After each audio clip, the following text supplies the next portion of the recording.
Well, Coach, week 8 of the season and week 7 traveling here. I know another week on the road here. Last week the team had a chance to go to number 7 Colorado State for the first time of the season and also played at Wyoming there. Talk about how the team played. It was a step back. You know, we've got to take a big step forward this week. We didn't play very well, and you know, we were just facing a lot of adversity, being on the road so much, and then you know, I wasn't able to travel last weekend, and so we just keep facing new things. But we just have to get tougher from it and learn from it. So it wasn't what we wanted to do. We also realized some things about our positioning. You know, we've really tried to kind of put people where we think they're going to help us the most, and playing against a team like Colorado, we kind of saw what we're capable of in this situation.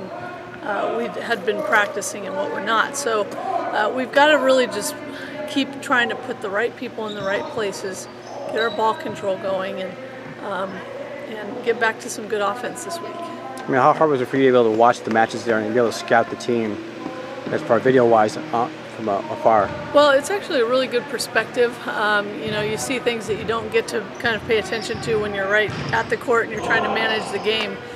So I saw a lot, and I think it gave me a good perspective on what we need to do this week. And again, we go on the road again, 2 tough matches on the road. It's going to be challenging, but then November should look pretty bright for us coming back home. So from what you've seen so far on video, kind of talk about what to watch for against Utah State and Boise State. Well, you know, Utah State's not quite as strong as they were last year. They still have the same setter. She's aggressive. You know, she likes to dump, and she's going to be an offensive threat.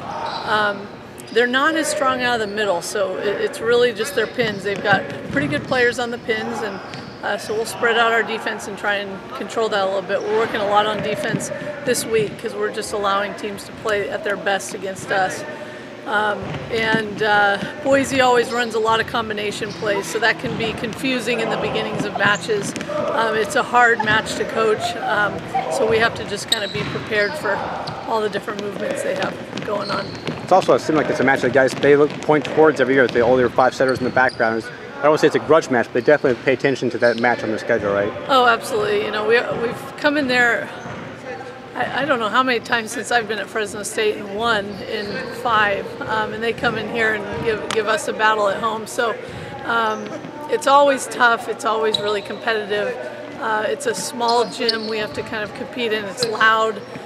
So it's a fun match, and when we've come out with wins there, you know, we're certainly fired up about it. So you're still trying to find some help there on the right side with the absence of Haley there. Talk about some of the sparks you saw from other people who tried there, or some other people who came off the bench at other spots. Well, fortunately, we got Taylor Brubaker back recently, and she's really kind of a true right side. She's our only really true right side. So we're going to try and put all of our pin players that we have on the pins.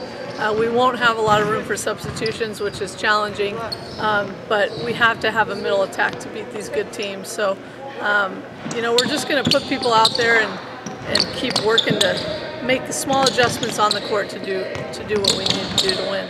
That's awesome. Looking ahead to also this weekend, talk about some of the things we need to watch for from this team as far as serving or passing. I know we've seen some stuff from Molly serving wise last week that was really good. It's Colorado State. I'm sorry, say that again. Talk about the serving and passing things. Of our team? Or our team, yeah, basically. Yeah, you know, we've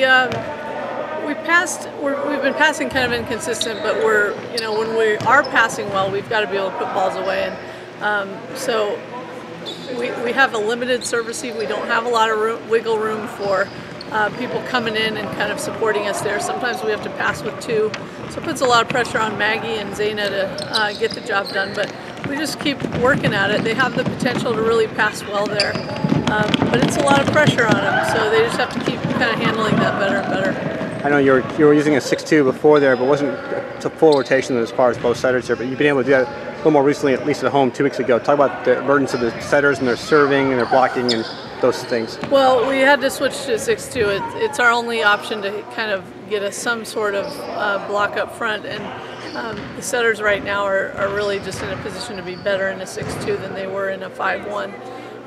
And so we have to do what we have to do, and right now that has worked best for us. We played really well 2 weeks ago, I think, running that, so we're continuing with it. But again, we won't have any room for substitutions on the pins.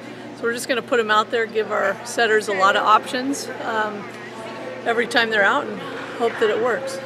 This Thursday they play at Utah State in the evening, and again at Boise State on Saturday afternoon. So go Dogs. Go Dogs.